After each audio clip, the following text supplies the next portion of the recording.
Hello,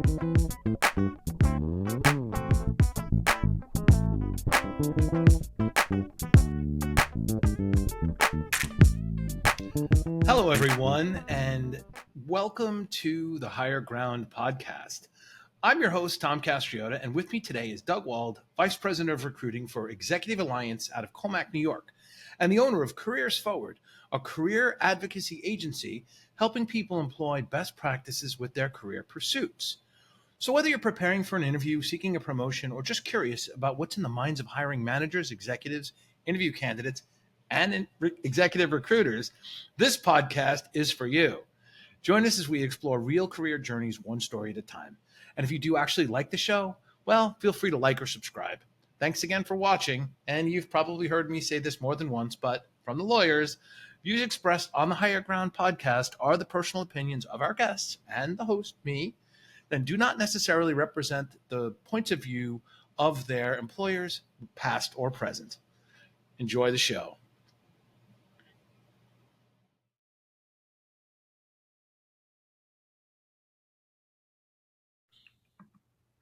Hi, everyone, and thanks for joining us on another edition of the Higher Ground podcast. With me today is my good friend, Doug Wald, who is the Vice President of Recruiting at Executive Alliance out of Commack, New York, and the owner of Careers Forward, a career advocacy helping people employ best practices in their career pursuits. But that's the stock version. Doug, why don't you introduce yourself to our listeners? Hi, Tom, and thanks for having me today. Awesome. Looking forward to the chat. So I've been a recruiter with the Executive Alliance for the last 8 years, mostly focusing on software, manufacturing, media, and I get into finance. I get into some other areas, but anything with really clinical work, I don't really work with much. But from C-level to contributor level functions and capacities, and some Fortune 1000, mostly mid-market, mostly SMBs and fast growth scale-ups and startups that I work with. And then Careers Forward is a kind of a side hustle for helping people with their career pursuits, resume best practices, LinkedIn best practices, interviews, interview coaching, Nice. and also providing market insight for what's a viable career path versus something that might be a little more stagnant, or just leveraging kind of macro data and being able to provide some insight to people at all levels around what career paths they might want to take, learning paths they might want to take. If they just graduate, got their shiny new degree, where do you go? Where are you going to take it? And things of that nature. And give people, just a little, a little bit of a cushion as they're, considering the career pursuits. That's awesome. And on the Executive Alliance side, are there particular roles that you focus on? I know you mentioned, sort of the whole gamut, the whole level, but any particularly popular now or in general, like, leveling or role types you're looking after? Yeah. I mean, most of them, they're going to be ops roles, sales roles, a lot of marketing, a lot of product and project roles. Right now, I'm working on several machine language learning roles that are with a cybersecurity ransomware company in New Jersey, mid-market company. And those are engineer, and they're also ops roles. Just recently placed a cybersecurity engineer at the same company a few weeks ago. So so it's going to be a little more engineering ops, but also but they could be account management roles. They could be product marketing. The full marketing stack for the most part. So that's largely what I focus on. That's awesome. I know in my past, I've worked with both retained recruiters and contingency recruiters. Do you have a particular style you prefer, or you work with more common? Is it you lean towards one or the other? Yeah, well, I focus mostly on contingency, Tom. Contingency, obviously you want to get skin in the game from the client, obviously. So sometimes that could be a vicious cycle where you get payment up front, you're not sure what the client's practices are going to be or how efficient they're going to be, left hand, right hand, too many interviews, and then you place somebody and then they might ditch for whatever reason, things that you have no control over, and now you're on the hook for the replacement. And if you're getting paid in front, so it kind of puts you in this kind of a bit of a compromising situation. So with contingency, even if somebody does leave within a particular guarantee for whatever reason, they either leave or they're forced out or rift or whatever, we're still responsible for that particular replacement for one time, and it's free and it's no cost to the client. Oh, that's great. So we'll do that. So you have a little more latitude there, especially if companies that their tones change. There could be internal reorgs. There could be a lot of different ingredients that contribute to the employees onboarding or how they're getting trained or things of that nature. So you want to kind of keep it as least tumultuous as possible, I guess. And could you explain for our listeners that who I say listeners, it's really one person. It's if they're coming, dude. Yeah, they'll come. Yeah. There you go. Field of dreams. Explain the difference, like the different model. What's the difference between a contingency and a retained recruiter? Yeah, sure. Well, retained recruiters usually get an upfront fee. Okay. And are responsible for it, and then that fee is reduced from a full payment when the candidate is placed at that particular opportunity. Contingency, there's no upfront costs. We still provide the level of service that some retained recruiters might be able to provide, given our market insight, given our knowledge of talent pools, given our understanding of different industry benchmarks, compensation frameworks. So we're steeped in that space. We understand the different pulses, and we understand the different tones and viability of those particular markets and where candidate pools lie. And I've provided in previous conversations. If somebody comes to me and says, "Okay, we want a Swahili-speaking brain surgeon in Bismarck," I'm like, "Well, you're gonna have a problem there, buddy." So it's good to have the understanding of the the market insight and be able to provide a good counsel to the client rather than being a service. You want to be the consultant. You want to be able to provide that level of consultancy rather than just farting out resumes and throwing spaghetti to the wall and trying to see if things stick. Having a very good target, a very good communication plan, a very good operational model to be able to find the optimal talent for that role. And I will say that's where in the past I have worked with both, and it's interesting though. The amount of, like you said, farting out resumes has been like, that's I think why a lot of services out there to do that. Yeah, and it's like a lot of my past experience on both sides, whether it was hiring or being recruited, it's like just all they want to do is get your CV or send CVs, and then like you can't like that last though. That's very quick. I've always whenever I've worked with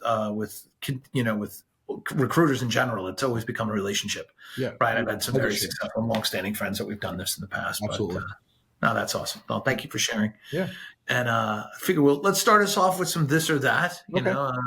I think they tend to be, the first few at least, tend to be centered around the New York experience. So pizza or bagels? Pizza. Boom. Okay, fine. I did have some very good bagels this weekend, I will say. Although I'm a pizza man. Oh, I love bagels. But gun to my head, it's pizza. But gun to my head, got to make a call. Yeah. Beer or wine? I think I know the answer here, but let's hear it. Well, I lean towards wine. I don't drink beer, but I drink more liquor and spirits, so more rum and maybe tequila once in a while. Yeah. But I would probably prefer wine over beer. Yeah, I don't know a lot of Spanish, even though despite taking a fair amount of it in undergrad, or not even undergrad, high school. Mm-hmm. Tequila no bueno for Tom. I got that part down. I got that. Yellow cab or Uber? Uber. Boom, like that. So is it just the convenience, the cleanliness? It's consumer experience. It's customer experience. Yeah, you're not getting that yellow cab.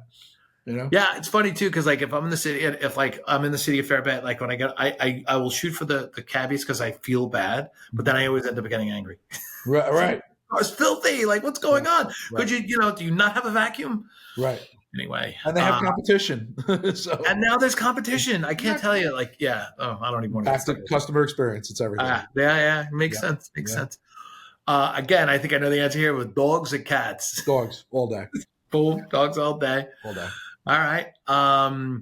Let's see. Caribbean or Caribbean? Caribbean. Caribbean? Okay. I'll come back and I'll check on that later. Okay. The last one, which I think everyone, I got to come up with a better question for this one, but in-person interview or over the phone or a GVC? I say in person, even though in my practice I don't do it. I mean, periodically we'll do Zooms. Mostly are on the phone, but mannerisms are different, connections different. Sure. Tone, continuity of things of that nature, and you pick up certain nuances that you might not pick up on a phone. Yeah. And there's instances where I do interview quite a bit, and I'll have people washing their dishes or the dog's barking, the baby's crying, and Jerry Springer's on the TV, And I'll stop the interview. I'm like, am I interrupting anything? Like, Yeah. what's going on here? Oh, sorry. Yeah, I'll turn off Jerry. Fifi Yeah. barking. But it's a good episode, though. Maybe we can. You could want to Oh, listen. totally. Oh, without a doubt. No, but the thing is, and again, I'm usually very punctual. I respect their time. Of course. Please respect mine and my clients. So. Yeah, because you're proxy for the client. Like this is, you're not just doing this for giggles. Right. And then before a candidate, if they screen well and they're going to move forward in the process, I do prepare them. I'll say, okay, you're speaking with this person. They're the hiring manager. They're the HR director. These are the key speaking points that are of interest to them. This is their conversation style. This is their tone. So they know when they're going into that conversation, what they're expecting. And 9 times out of 10, Tom, when I do the post-con and I'll ask them, were there any curveballs or surprises? They go, nope, that's exactly how you told it. That's awesome. So just trying, and showing the candidate, you're a partner with them in the process. Yeah, no, absolutely. Incentivized this way and such. So and like one of the things I tend to have is a bit more casual tone with people. Like whether I'm interviewing or not, it's like knowing that especially if it's a higher level interview, right? Knowing that this is somebody who's serious, doesn't take jokes well. We don't want to start off by, sort of a guy walks into a bar. You can't may not be the good opening line for your priest, yeah, right. Priest. Right. What's that joke? It's a priest, a nun, and a rabbit walk into a bar. No. And they look at the rabbit and go, "What are you doing here?" Like, it's autocorrect. Funny. That's good. That's terrible. I like that. Sorry. Yeah. I probably didn't get it right, but anyway. No, the concept of it. Yeah, it worked out. Yeah. Anyhow. Note to self: practice the jokes before you crack them. Yeah. Okay. That's the self. You don't know. You're doing great. All good. All right. So tell me about one of the, your most memorable, best, worst, or funniest interview that you've ever had. Well, my best, I will say, was my own personal interview when I was interviewing to be the executive assistant to the CEO of Computer Associates. Okay. And at the time, Computer Associates, if people don't know the software business, they were an independent software company on Long Island. About at the time 12,000 employees, grew through acquisition quite a bit, but they were building a beautiful headquarter campus on Long Island in Atlantia in 1991, 1992, million square feet, beautiful place, tricked out, state of the art. And I happened to be approached by them to interview for an opportunity to work with the chairman and CEO of the company, Charles Wang, and the president of the company, Sanjay Kumar, at the time. So they asked me to interview, and I remember going through interviews, screenings with the HR team and such. So they asked me to come in and meet Sanjay, the president, who's going to be my hiring manager. And this is during the time where they were just putting the finishing construction touches on the campus.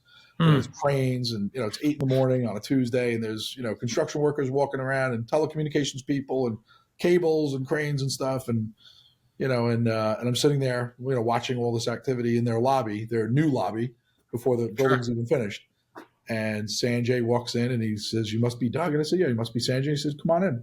Brings me up to his office in the executive area, asks me if I would like a cup of coffee. And I go, "Well, I guess this is the last time you get me coffee, right?" And he looked at me and I said, and he laughed. Yeah. And he got me coffee, and the interview was maybe 30 minutes. And he said, "Look, this is our expectation. You'll be on call a lot.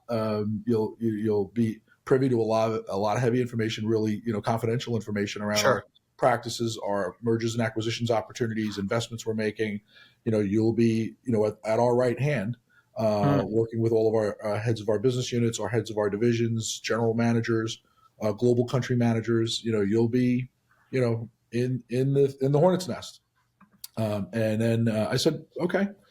And then he asked me, "What's your driving knowledge of driving in New York City?" And I said, "You get me anywhere in New York City, I'll get you out." And he said, "Okay, you start in 2 weeks." That was it. That was it. What? That's just I don't know, that question, like, what's your driving knowledge in New York City? Is like, in case you need an emergency exit, or you're like, "Doug, come get me." Like, well, they do. I mean, they do. Interestingly enough, They do. Sanjay at the time was a Sri Lankan native, so he had to get his visas re-upped all over the place. Oh, So I interesting. was up and down Park Avenue, up and down the consulates, Going and to a lot of yeah. media interviews, CNN, Oh, I see. Bloomberg. So they would do like quarterlies and earnings announcements and things of that nature. So they were heavily involved in media, publicly traded company, at the Sure. time. So I was in the city a lot, and airports and Yeah. 5 a.m. pickups and all that kind of stuff. But Yeah. it was a wonderful opportunity. I was super fortunate to have had it and build a lot of my career and a lot of my Sure. relationships that I developed over time through that. So And you were there for quite some time, right? I was there 23 years. Yeah. Which is amazing. Like Yeah. you don't hear people doing that. No. It's you and myself. I look at over my CV and I'm like, I would say probably, I don't remember, I come up with a percentage, maybe more than half, if not maybe 60 or 70% of the companies that I work for were either acquired Yep. or they, actually probably it's mostly the acquisition route. I think only one company went out of business and I swear I had nothing to do with it. But, but the, it's the, like these companies just don't exist except for mostly the big banks. And even some of those, a lot of them got acquired or divested. Yeah. But it was a great run. I was very fortunate. No, that's awesome. That's awesome. I know they had not just a huge presence, but they had the reputation on Long Island, like for that company you either wanted to go to or not. Like there was this sort of. It was a tough place. At the time, and I'm sure you're aware, but the audience might not be. They were very invested in the mainframe software game, and they were one of the only players outside of IBM. And they became, they acquired a number of other providers in mainframe software. So they were kind of it at the time. And there was not a lot of competition. And if there was competition, they would acquire them. So they gained a bit of a reputation at that time, as you're aware, but maybe your audience might not be. And then acquired into other areas and other markets and such. But I think part of the challenge with them is that, they still had a branding issue. Nobody knew what they did. Which is why, even though it would acquire project and portfolio management companies and application development companies and network systems, and a number of different business lines that were important to them and service lines. But nobody knew people knew what Symantec did. People knew what IBM did. People knew what, Cheyenne did, security, storage, whatever the function was. CA had this mishmash of a portfolio and nobody really knew what they did and what their core functions were and core specialties were. And that kind of, put them in a compromising position in the market. Now you'd moved on from that chief staff role into marketing function, correct? Yeah. I spent a little time in pre-sales, which was cool, and then mostly for their accounting practices. Speaking of multiple business lines, they did have a desktop accounting practice that I worked with. Customer service, working with their clients and such, and then spent most of my career in digital marketing. And in branding, and was the digital lightning rod for the company for our public websites and our internal intranets. So every press release, every campaign, every I dotted, T crossed, every country came through our team. That's awesome. We built our practices, our systems to be able to, to protect the brand and manage the brand and manage all the content and enable the different teams, the different countries, because each country is going to be a little bit different in their vibe and their sales approach. So, being a great partner to the countries and their marketing teams on, and then also our Uber brands, our big master brands and our master launches and things of that nature. So that, advocated a lot of our, primary products there. So, but anything that went on those websites internally or externally went through our team. And how did you make that transition? Because that's I know you said pre-sales in between, but would you say a lot of times, especially if you work for a big company, like lateral moves are a bigger opportunity than into like a small company. Small company, you might be playing 3 or 4 roles, right? Because you have to. Right. But when you make a transition, it's usually, okay, you got to get it approved. You go to a new team. Right. How did you find that experience of going from, two very different jobs? Well, and that's a great question, Tom. And what I'll say is, it was seeing opportunity at the time. I was in this pre-sales role, getting my ass kicked on the phone all day, kind of a customer service role, supporting our corporate clients. It was a tax role, tax season. Canada was my territory, so all the payroll package and stuff. So it was just on the phone, ACD phones in the trenches, boom, boom, boom. So I did that, and then I transitioned. Actually, I became a pre-sales manager for our flagship product briefly, and then they transitioned that team to Tampa, Florida. So there was an opening with our corporate conference was called CA World at the time. And it Oh was yeah, I actually remember that. it was our user education conference. It was a And big show. Yeah, it was a big deal. It was 10,000 attendees across 13 different education tracks within our business lines. It's insane. So they asked me to build their website essentially for the event. So it was all their pre-conference education, all their coursework, all their programs, exhibitor programs, anything that was wrapped up, anything related to the programs, anything around the event in New Orleans. I started that role in 1999 or 97. And this is when the internet was just kind of getting going. So, but I took a content approach to it, and I'm a content person, just in the personal life. So and looking at the user and looking at, okay, what's in it for the user? How do you aggregate content? How do you provide value around the brand? How do you show innovation that CA is putting on this great event for our clients, and other, ancillary programs around, tour groups that are going into the French Quarter, or companion programs, or channel programs because there were partner tracks, so understanding the different tracks and understanding, okay, how do you develop a timeline and develop workflows to be able to aggregate that content and put it in a nice, neat package and getting it out there. So I did that and had a great time with it and enjoyed it. Yeah. And then the team that managed that site saw me as a conduit for all the different business owners, and they said, okay, we would like to do this for the entire company. Interesting. So they hired me to run the digital marketing team, all the different developers, coders, back-end people, content people, projects, artists. So they transitioned me and still kept CA World. So they put me, and they made me basically the order taker, for 600 people within the company, and 6 people to do the work. So well, that seems like a reasonable ratio. Yeah, pretty much. But it really afforded me, Tom, a great opportunity to again dig into those businesses, dig into the practices, whether it was legal, whether it was services, whether it was documentation, whether it was education, support, partners, every function in the business. So I help put on those hats and understand their lens and their view of what was important to them, what information was going to be important to not only their customers in the external world, but also their employees. So if they're putting out departmental intranets for each, so there were 100 departments and programs. And they got into the core values programs and the corporate communications and, for internally facing stuff. So I was on both sides of it.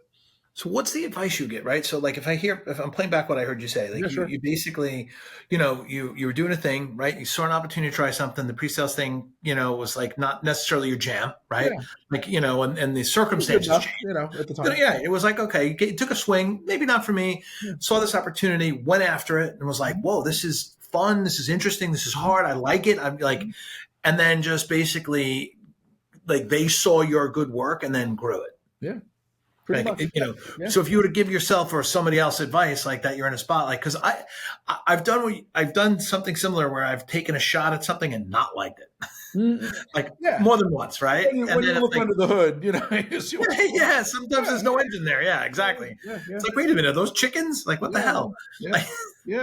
But okay, but obviously you found your groove here, and you're passionate and good at it enough, right? You're like, you know what, like I'm going to do this thing, and then they saw your work, and then they said, let's add to that. Yeah, and I think part of my previous experience working with the executive team gave me that oversight of the company. I see. The master brand of it, right? But also, getting into the weeds of each division and each product line and the other supportive functions. Oh, interesting. Corporate level, but also at a product line level or a services level. So just having that Uber experience, if you will, early on in my career there, and then really digging into that stuff. And then you get into the mergers and acquisitions and a lot of the operational stuff. And so, and then, when the internet, at the time becomes more, less linear and became more of a real 360 experience, because you're getting analytics, you're getting into traffic, you're getting into a lot of things that you really measure the customer journey, and I can leverage that data and bring it back to a general manager of a business unit saying, okay, your websites are not performing well, and these are the things we need to do because it's your content. it's your business. It's your business. Yeah. And who is, who's going to line. Actually, quick funny story related to that. Yeah. We were the Bad News Bears, Tom, right? We were, in the weeds, banging away. We had a new senior vice president who I'm still in touch with today, who came from Motorola, great guy, really energetic, lovely guy. And he came to me and he saw my capacity and what I was doing in the company. And he said, I want you to do me a favor. He said, it's like his first week there. I want you to take all the business units. We have 8 business units. And I want you to write in the order of best to worst. Oh, no. No, hear this. I want you to write in order best to worst. Who's the best business unit versus the worst in terms of having acumen on their brand, on their message, who gets it, who has their shit together. I want you to mark the top 8 business units in order of, okay, this one's the best, this one's the, next best, in preparedness and practice, who's the best, who's the worst. So I wrote it down like on a napkin. I wrote, all right, number 1, number 2, number 3. So we actually placed metrics cards on the bottom of all of their pages. And we had 50,000 static pages at the time, right? Of all the static, right? So that was back before dynamic HTML and all the exactly. And we're right during the transition. So we put a little ratings bar at the bottom of every page. And how do you rate the content of this page? 0 to 5. So we put it out. We did a test for like 3 months. Put it out there. People apply. Spit out the report. They bring the card back. And the card was exactly, you nailed it, the rating of what I gave them 1, 2, 3. So it gave us impetus to go back to the business lines and go, okay, guys, here's your traffic thereof, and in certain places. And there were some business units did have really good. They put out technically innovative content. It wasn't market speak. It wasn't bullshit. It was real, tangible. They understood, how to pitch CISOs, for the security business unit, for example, or PMOs, or whoever it was, right? So they understood the customer set, what was going to be important. But he came back to me. I remember he coming back to me, and he goes, "Remember that little napkin you gave me? Yeah. Here's our report. You get 100 on this." Because when you're in the preparation and the process, people would throw stuff at you. Oh, Doug, we need this on the website. I'm like, okay, why? What's in it for the customer? What's in it for the partner? What's the end game here? And to try to be that voice of the customer, before there were even applications, just try to be. But also partner, right? You're like, completely. You force them to think through, why am I doing it? And you had to move stuff out. You couldn't just like be, obstructive in that respect. You had but you had to be a partner and try and keep the end user and keep the customer always in mind, at the outset. So. No, I think that's so. Two big things. My 2 big takeaways there are, one is you had a hunch and you proved it with data, right? And then use the data that the scorecarding is just such a basic part of what we do now. Like it's just such ingrained, right? But again, this is a few years ago, so it's like in early innovation. But I do think you can't. It becomes so much easier to have the conversation when you've got it documented. Like, look, the ranking is literally here because of XYZ. And I think that's super useful. But the other thing I think for a candidate that, or an employee really, that I don't think I learned until like probably halfway through my career, even today, like the value of understanding the organization design and structure is incredibly powerful. Like, the companies that I work for, the little companies, you get to know the people. You're at a 200-300 person company, you pretty much roll in the foxhole together. Exactly. You know everybody, or at least most of the, how to get stuff done. But when your company, like I went very quickly. I was working at this very small consultancy up in Boston, and it was like 300-400 people. And I got to know, the leaders first, and then you get to know the level, all different levels in the company by working on projects or whatnot. And we were acquired by CGI, which at the time was 40,000 person company. It was like, you can't, that just doesn't scale. Right. So how good are the internal tooling to find people? How good, I couldn't even tell you what the products were. It took me like weeks to figure out, never mind just the organizational structure, but like the products. And I think a lot of companies, especially for new hires, could do a better job of making it. Look, it's one thing to say, look, here's our CEO, here's a vision, mission, strategy, right? But like, let's take it down a level to how's our organization structured, and here are the the brands and the products, and learning that by osmosis, at least for me, it's not easy. So Yeah, I like a cheat sheet. And that's a great point, Tom. I mean, I think we're all brand ambassadors, right? 100%. And in that respect, understand, what's the vision, what's the strategy, and speaking the elevator pitch to some degree, but understanding the interconnectivities, understanding the importance of what function supports a different brand or supports a service, or and again, I was very fortunate to have that first 4 years, understand it. But over a 23-year period, there's winds that shift in the market, products get divested, reorganization take shape. And the other interesting thing that's important is that I was on point for all of our acquisitions for our web properties. Okay. So we would acquire a company day zero, and I'm part of it. So we'd acquire company X. Yeah. It's in, it's a 50-person shop or 5,000-person shop. And I immediately would have to soak in their product line, soak in their top content, soak in their stuff, and have a reasonable conversation, because you're an acquiree. It's a different vibe. People are freaked out. They might lose their job. Yeah. They have to move to Long Island. There's a lot of different intangibles that go into it that are not Long Island. No way. And challenging. So it was really important for me to make people feel comfortable and say, look, I'm inside Attica. Okay. I'm your guy. And I'm inside Attica. Or Shawshank, right? I mean, no, but I would say, okay, I would reach out to the head of marketing or the head of the division or the CEO of that acquired company, going, hey, and that would create different conversations around the assimilation into the corporate parent. Sure. Or no, I'm never going to CA. There was a lot of that. So, but I tried to, and I've developed excellent relationships from it, understanding the other side, understanding. We're trying to take the time to understand. Okay, it's a new business line we don't play in. Yeah. Right? So where are the integrations? How do we message it? How do we integrate it? Yeah. How do we complement upsell and cross-sell solution opportunities that could, or it might play or might not, but trying to understand their macro, their 50,000-foot view. And then what do the timelines, how do we, because you can't have two competing websites. You can't have two competing intranets. You can't have two competing sales forces and services forces. It gets kind of funky, But I was the guy that, said, okay, day zero, we announce we acquire company X, press release goes out. We do a conference call and analysts. And then right after that, I'm like, boom, here we are. Like, okay, sure. I'm your guy. Let's sort this out. How did you make them feel comfortable? Like, that's got to be scary. Because conversation, Tom, just to say, because a lot of, the executives would know what's going on, but the rank and file don't. Yeah.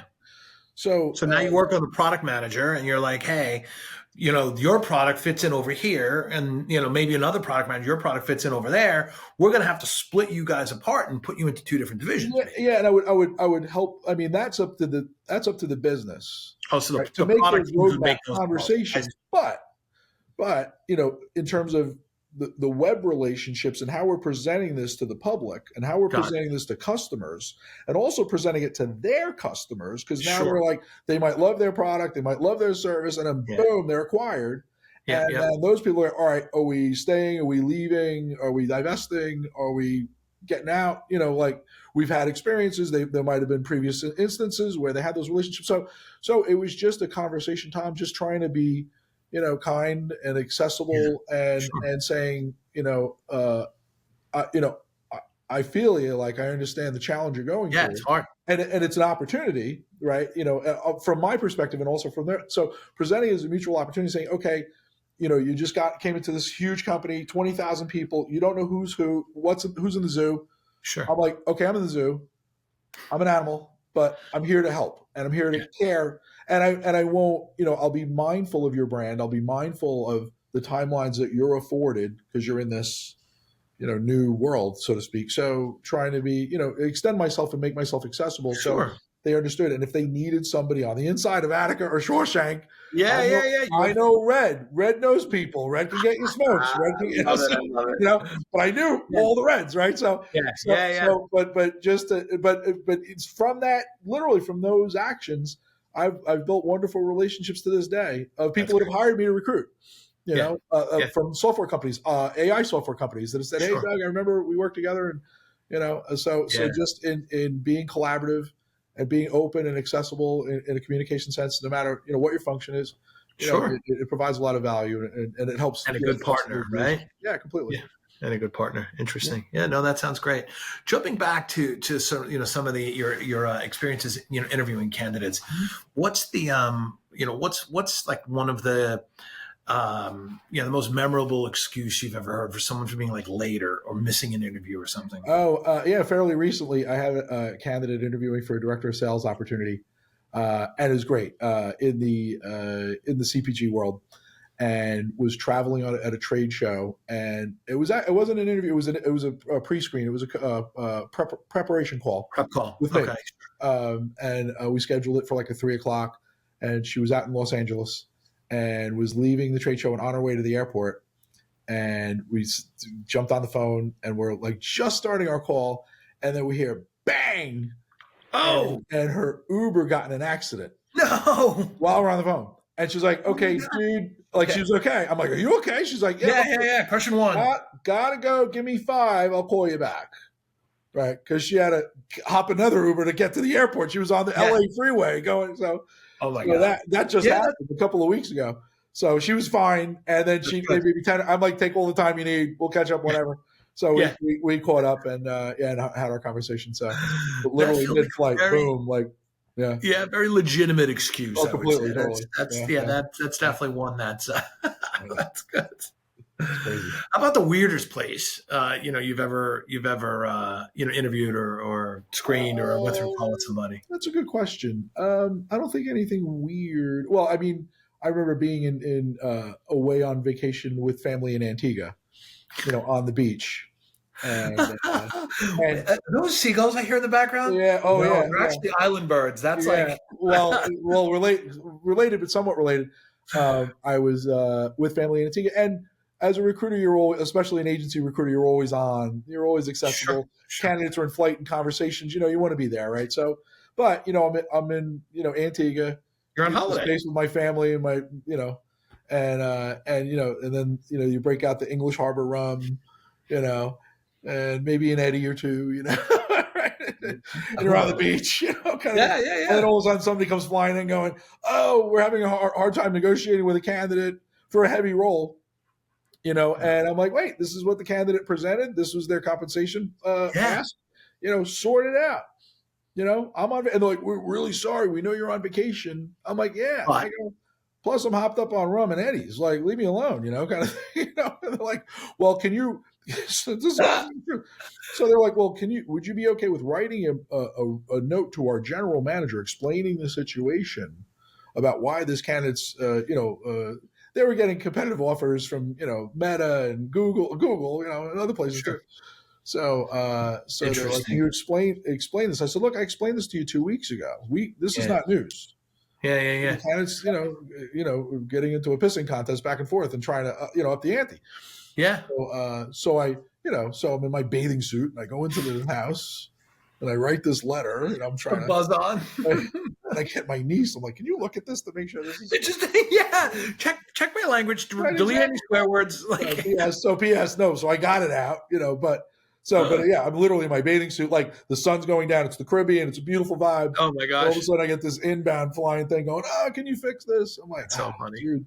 So you got to do that. Like, right, no, exactly. It's almost like a small business. Like you got to take those calls. Exactly. Like it's a different vibe when you work for a big company. Like it's still important, but it depends on the company's culture. Like if people just be like, oh, you're on holiday, no worries. Like, a lot of the tech companies I've worked for, like, oh, you're out. Sorry to bother you. No worries. We'll talk when you get back.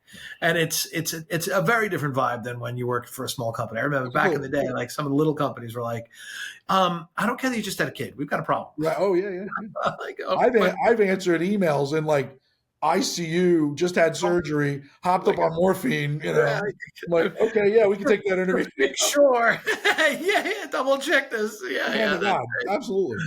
That's awesome. Sure. That's awesome. What would you say is like one of the more, sometimes candidates can get a little too friendly, a little too personal. Like sometimes they just throw stuff that's just totally inappropriate. Like what are some of the inappropriate experiences you might have had with a candidate? I would say there was one candidate, technical candidate, kind of challenging, was very evasive, and I kind of called him out, saying, okay. Evasive meaning like he wasn't taking your calls? No, we had the call. We were on an actual call, but wasn't transparent, wasn't accessible, short answers, not there. and applied to the role. And I called him out. I'm like, hey, for me to advocate your candidacy, I need a little more information. And he got kind of, confrontational. And then he ended up telling me to go eat a bag of dicks.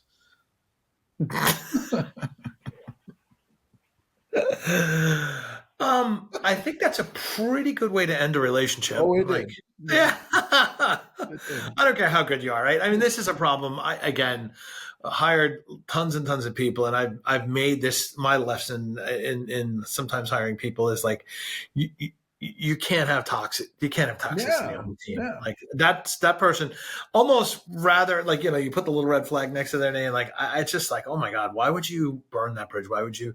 But I guess some people just, this is who they are. They can't help it. Get out of their own way. They can't get out of their own way. And everybody's got their own situation, Tom. And that's one thing I appreciate about recruiting is the individual conversations. Everybody has a story. Everybody has a path. Everybody has a background. They're all who knows the struggles that I genuinely love the conversations, but I represent the client, and that's who I'm part of their brand. I'm part of their process. So I'm screening on their behalf. And, when you tell me to, do those kind of things, which brought up questions. I'm like, okay, so if it's a bag, it's like a bag, like the Louis C.K. bet, right? It's a bag. Are they baguettes? That's hilarious. Are they like little chicken parts? Yeah. Like what's the range? What's the range where we're dealing with here? Like, I don't know. Don't go yet. Don't hang up. Yeah. Is it like Louis Vuitton or is it just something from the supermarket? Like, okay, fair enough. Yeah. So have you ever hired somebody who like totally bombed the interview? Me personally, no. Right. But maybe had a candidate like, No, I did. Well, I did have a candidate a few years ago, a young student out of school, double masters in data analytics. Wow. A really bright kid, worked in the agency world and was applying for an ad agency I work with on Long Island.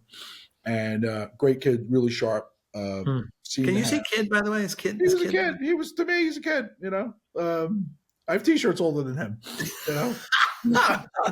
So I'm still in touch with to this day, which is funny enough. But no, really sharp. But so they wanted to see him. It was an on-site interview at their agency, and I prepare him beforehand. I'm like, okay, here's who you're meeting with. Here's their vibe. Here's what they're looking for.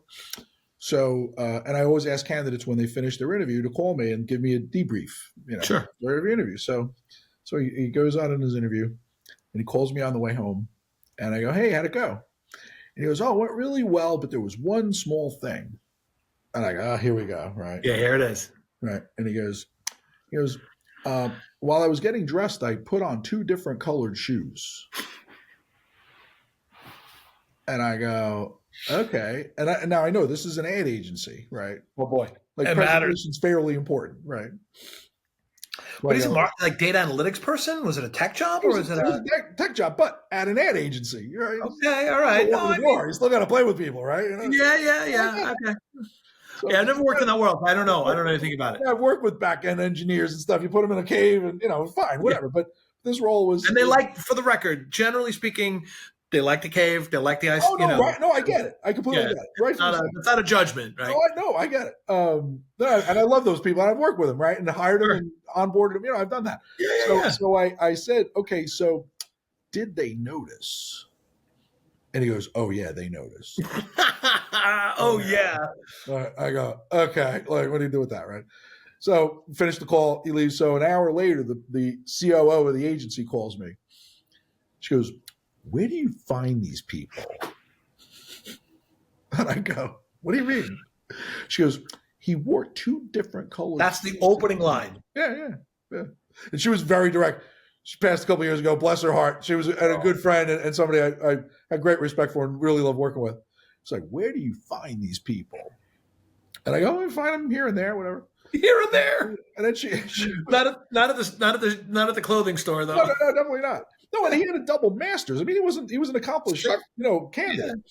Yeah. So she goes, and I go, she goes, well, I go, yeah, well, he told me on the way home that he wore 2 different colored shoes. And she goes, well, we'd like them, and he's in consideration. We see the chops. We see through the Yeah. wardrobe malfunction. Yeah, the exterior. We see through his capacity and his ability.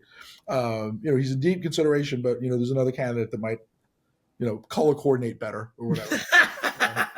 But that was one of them that two different That's cultures. wild. I mean, if it was a manufacturing plant or something like that, but ad agencies, there's presence, there's brand, there's personal style.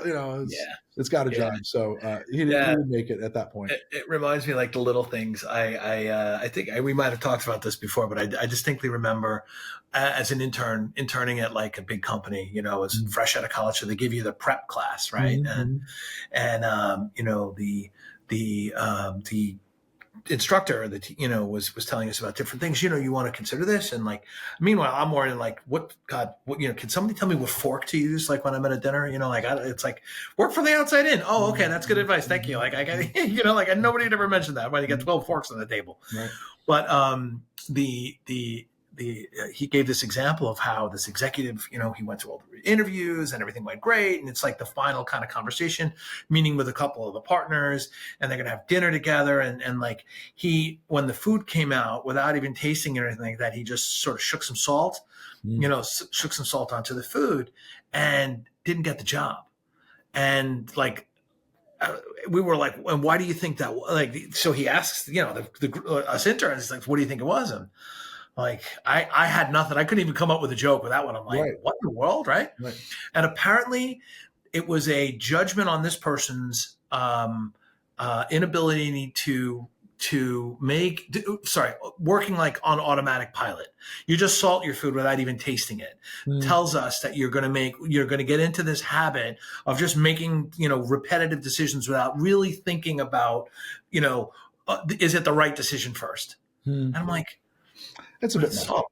It's salt. But it's like, it's a lot. So, but I guess my point was, it's the little things. Sometimes you don't even, and you can't know. Absolutely. Yeah. Sometimes you never know. I always like to find out if I can, what it was that so-and-so did, or share with them. Like, like one of my favorite questions from an interview candidate is, frankly, how did I do?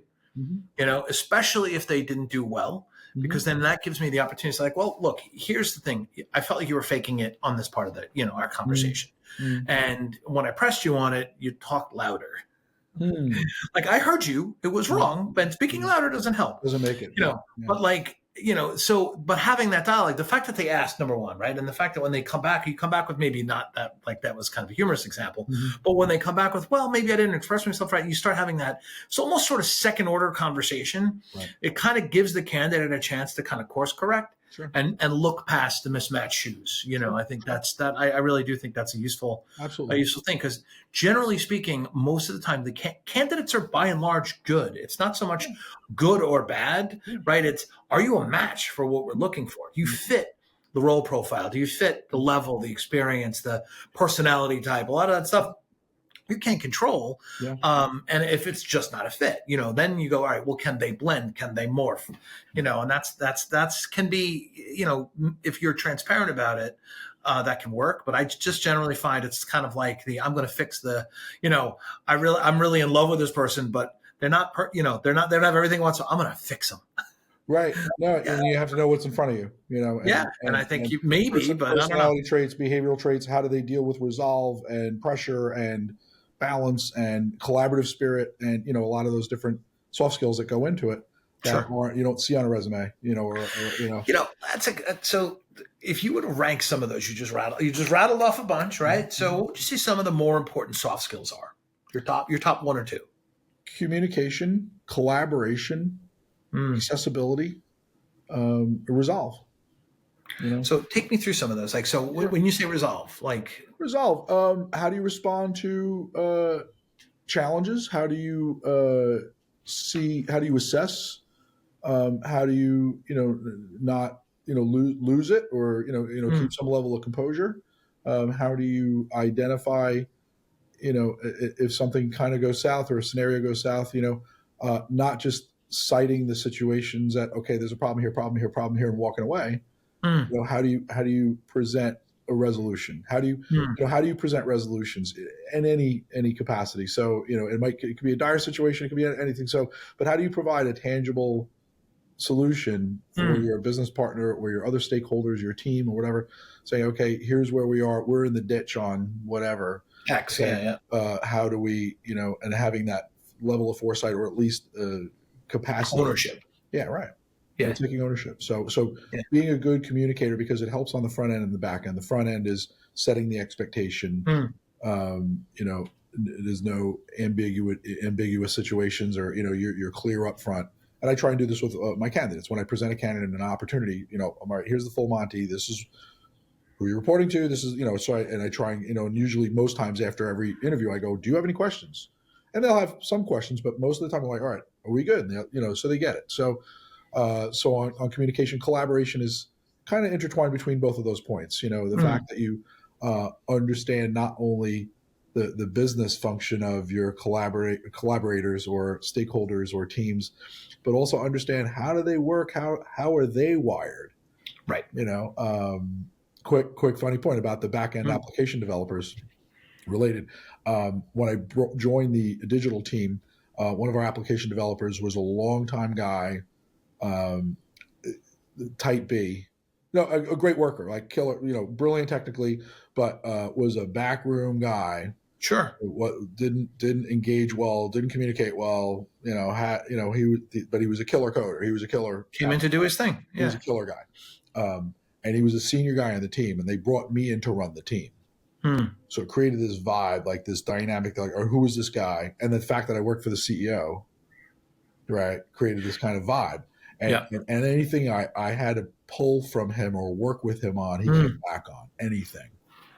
So I had to kind of take a step back and say, and I got to kill this guy with kindness, right? And get him to understand, okay, I'm not here to screw anybody. I'm here to help.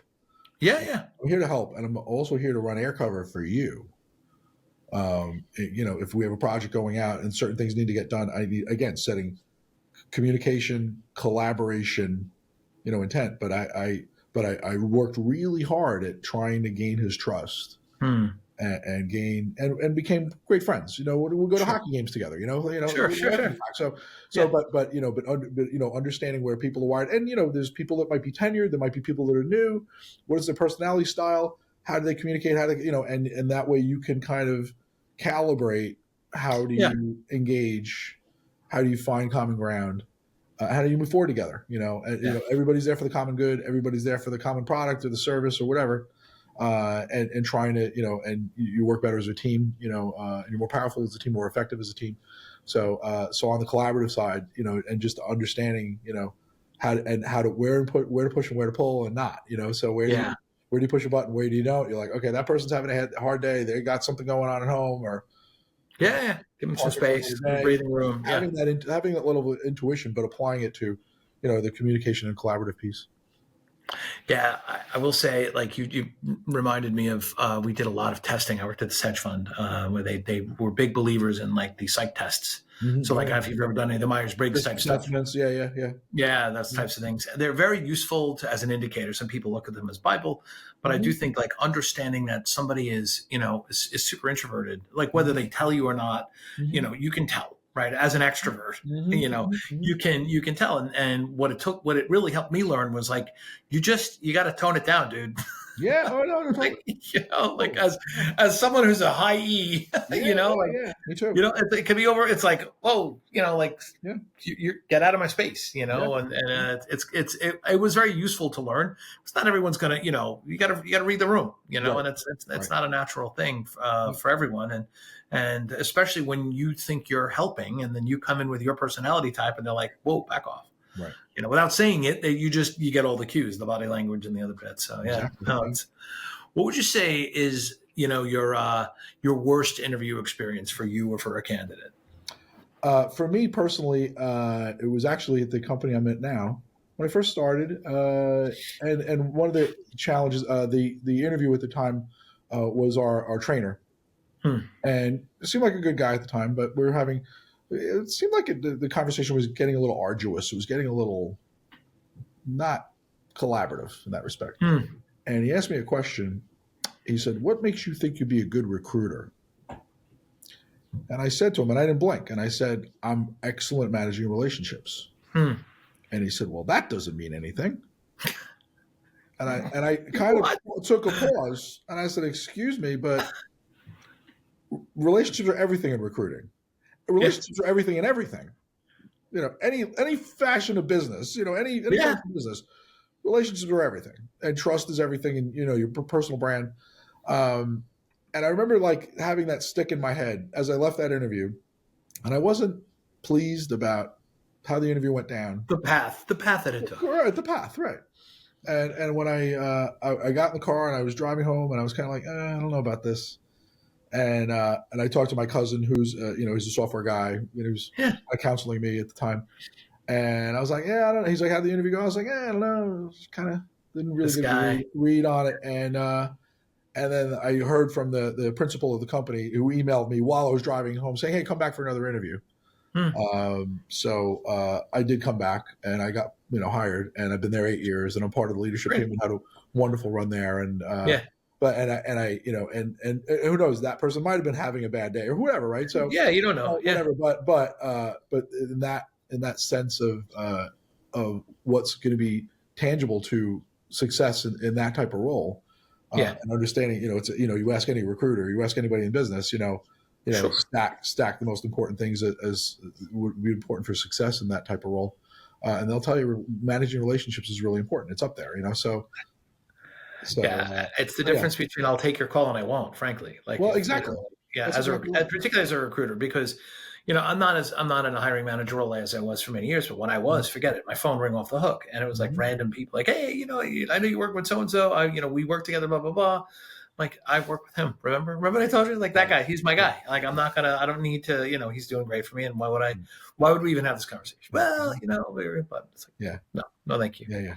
Yeah. That's interesting. I think, I like that particular question because everyone has a bad story. Like, I was interviewing for this role at JP Morgan, and pretty senior role, a friend had got me in, and sold me really hard. And it's on me because, I was asked a very basic question for banking. Like, what's the importance of interest rates, or something very basic like that. And I kind of blanked. And I was like, well, it's that, I got into like, it could be this, but like, I just completely, it was a combination of just blanking and giving the wrong answer. And I knew at that point, boom, interview was done. And I had recovered, you go through the dance a little bit. You're like, let's talk about something else and this and that. But like, to this day, like, that was like, I will never be unprepared when coming to walk into, like, you could always get the question you don't know. Right. But like, you go to work for a bank, dude, in an area that like, that I forget, it was like within the Treasury Department or something like that. It was like really like interest rate is everything. And I was like, and I know it, but I wasn't prepared, and I just choked. Well, you're not thinking of the business; you're thinking of the function. Probably going into the and I'm like, I'm thinking about exactly, like the function I'm going to play, the role I'm going to be in, not necessarily the actual core content. Right. Which again, the frustrating part is, no, but I know this stuff. Right. And that's a great segue into when I was a hiring manager at CA. Yeah, I would interview web developers, and I would ask them two questions. First question is, what do you know about CA? And all I need to hear is one word. I need to hear software. One word.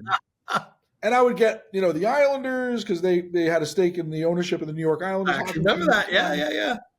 I would get all these different answers, but I would never get software, right? And then the second question is, have you looked at our website?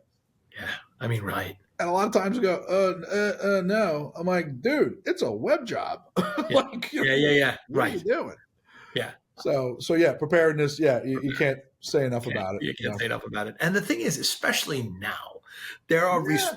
There are just so many resources. Yeah. And if I have to say, there's a common theme with everyone I've talked to, particularly on this vector of the conversation. Right. Just prepare. Take a half an hour. Like read the company. If you go in for a strategy job, read the financial statement, read the direction, because we'll talk about the 3 to 5 year outlook or whatever. Like it's laziness, and that is very telling, frankly. So I guess one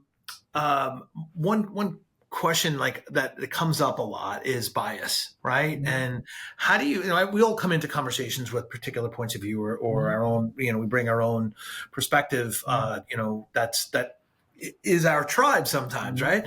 How do you check your biases when interviewing a candidate? I try and I put my client's shoes on first and look at their need. Some of the things you mentioned earlier, Tom, around culture and compatibility and collaborative spirit and things of that nature. Sure. I will measure or have radar up for behavioral reactions and tone and things of that nature. So I usually, it's not about me. Right? The opportunity is not about me, and the whole process is not about me. It's about them. So, sure. Some places will have different dynamics within the team, within the role, relationships with hiring managers. So I really try and take that step back and say, okay, what are the functional needs that need to be serviced first? What are the the soft skills that we talked about? How are they collaborative? How are they integratable? How will they mesh in terms of a career journey for both parties? For the client. So I really try and take, I'm a sports guy. I'm a Ranger fan. If you're an Islander fan, Doug, you're an Islander fan. I've known you for a long time. Not, we're still friends. No, that's right. We've been friends forever. But I mean, it's not about me, right? Right. And it's about the client, and through developing, talking about relationships, developing the rapport, and understanding the need and the business line and what's going to be most important, and help both parties perform better, help them grow, help them advance. And do the things that a lot of candidates look for. How are they going to, cut their teeth on new materials or new technologies or things? What's going to be their career path? What's going to be their learning path? What's going to be of best party? So, personal biases are things that I employ or I feel, strongly about or whatever. I try and take myself out of it, and it's, again, I'm representing the client. I'm representing their best interests. My reputation's on the line. My brand is on the line. Sure. If I'm sending over, candidates that just don't shake out and they have no retention rate and, all my candidates ditched, then they're going to look at me and go, okay. So really, and branding is a big part of it. What's going to fit, what's going to work with their brand, what's going to work with their ops, what's going to work with their ecosystem essentially. So I really try and divest myself, and if something flags up, if something, the bag of dicks or, whatever. That pop up. Then there's going to be those flags, but also, I've had other candidates that were very, to your point, reading the room, and I have candidates that were like, way off the charts and over the top and really, gregarious or exuberant or whatever, knowing it's, an ops role and knowing this person's not going to fly with that hiring manager. This person's not going to fly with there's no, the synergy is going to be like, and I know it. And I've developed enough of a rapport and relationship with that client to understand where those dynamics will mesh. Right. So I usually try and just take myself out of it and say what's, and being a former hiring manager, it really helps. Place people at, hundreds of, opportunities across different verticals and different shapes and sizes, and being, my batting average is pretty good, in that respect. So in terms of retention, metrics. Yeah, completely, totally. So just I really try and, put their shoes on first, put their lens on first. It's about them, and how do I be that advocate, and how am I supportive of it either way? Thank you. Yeah, no, that's great. I think it's keeping yourself out of the equation, your own. Yeah, I think that's probably the best way to do it. Yeah. How do you see the interview process evolving? I mean, technology's got such an impact, between what we're doing now, like the video calls and all of that, but then there's artificial intelligence and there's all these bits around, like, the future of interviewing, the future of recruiting. Like, what do you see as, how that's changing? I see, there's that ebb and flow, Tom, between, what we've seen with platforms today, since COVID certainly, and the ebb and flow of, accepting, video engagements and personal engagements. I think more companies are adept to having their former part of their conversations on Zoom or on a video platform, and then latter conversations in person. I do think that with the advent of AI, It's still gray matter at the moment. Sure. A lot of AI, source materials, garbage in, garbage out. What are they taking in? So and where do some of those parameters within AI or an applicant tracking system, or where are they truly efficient? Where are they? Is it a high quality metric of the platform? So you're not kicking stuff out. So if you're using transcription software as part of an interview, as part of a video platform, and they're transcribing all of your notes and what we're saying today, and how effective is it? How clean is it? How can you refer to that record when you're reviewing that candidate and passing that candidate's profile over? So I think AI, and there's killer AI tools out there now. They're still kind of in their infancy. They're still, revving up in terms of what's going to be of great value to a company that's interviewing. So I think, right now it's, the next, 3 to 5 years, you might see some of the cream of the crop rise out of those platforms where they develop use cases, where they show good UI, good customer experience, good metrics, things of that nature that will be integratable into applicant tracking systems, or things of that nature. So there's the actual, the tools themselves, and how efficient are those tools, and then how are they going to be integratable down the road? So you have your interview, Tom and Doug are talking, and then you flick a switch, and then boom, and it goes into and workflows, and where AI is going to map workflows properly, and then there's still a lot of that. So where does it tee up workflows? Where does it develop things over time? And where are the integration points? And then you get the big boys, and then the and because they have the muscle and they have the resources to throw tons of money at development and integrations and acquisitions and and things like that. So where do you have the have and haves nots? Where do they identify themselves? Where do they call themselves out? So I think in the model right now, it seems like it's more it's more video to on-prem. I don't see that changing much, that dynamic, but in terms of the tools and platforms, the level of maturity, how do they develop and how it's going to continue and gain brand recognition and notoriety, in the market, and gain industry analyst recognition and press and media you can say how great your product is on any product, but unless the analyst says it, or unless the customer says it, or a partner says it, and that ecosphere is going to, obviously elevate itself. So as long as there's seamless integration points and they're on top of their game, and they're on top of, new releases, and, what's in it for the customer, what's, going to be best use case for that. That's great. Thank you. And just our final question, one of my favorites, like what advice would you give, younger version of Doug, if you had the opportunity to go back and be like, listen, okay, think about this. Like, what would that advice be, or advice? That's a great question, and thank you for asking it. And it's very thoughtful. I would say, first thing is take care of your health. I read a report, fairly recently, out of Fortune 500 CEOs, I think it was like 65 or 68% regularly exercise. Well, I guess that's why I'm not a CEO. Well, me neither. But no, and I'm trying to be a good boy lately, just yeah. No, I feel you. But be very mindful of your health, and take care of your health. Yeah. Physical health, mental health, emotional health. Take care of it. Stay on it. Right. That's number one. Number two, dial back the weed. This is my 19-year-old self, right? Understood. And the other part is show up. We talked about interview preparation. We talked about a lot of different things. We talked about a lot of different things, whether it's class, whether it's a program, whether it's a volunteerism, whether it's for friends or family, or, show up, show like you care, show initiative, take that extra step. Those extra steps were a big part of my career development. When I interviewed with Charles and Sanjay and got the job, one of the best jobs on Long Island at the time. I'm sure. A very coveted job.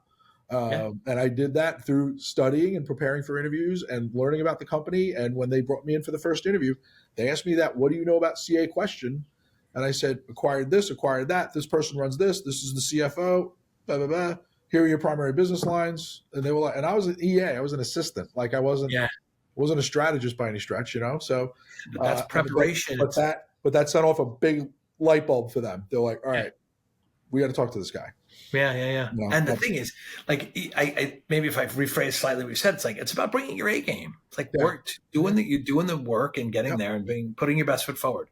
Don't always do that, right? But like, you can at least, there's a lot of variables you can't control stepping into the room for the first time. Right. But the one you can is just do your best and bring your A game. Related to that, Tom, presence. Be present. Yeah. Because a lot of times you can have a great candidate on paper, and you talk to them, and they're checked out, or they're not here, and they didn't do the legwork, and they didn't understand certain things and how they respond to certain answers. And again, like, my web developer, hiring opportunity, when I was hiring web developers, all I needed to hear was one word, software. That's all I needed to hear was one word. And I'm good. Like, I'm good. And I'm not, I'm not that difficult of an interview with that respect, but yeah, showing up and showing not just your A game, but also showing your resolve, being present. And you don't have to be Richard Simmons, out there, you don't have to be, but, relative to that, show you care as a teammate, as an employee, as, a brand ambassador, as a shareholder, as a volunteer, show up.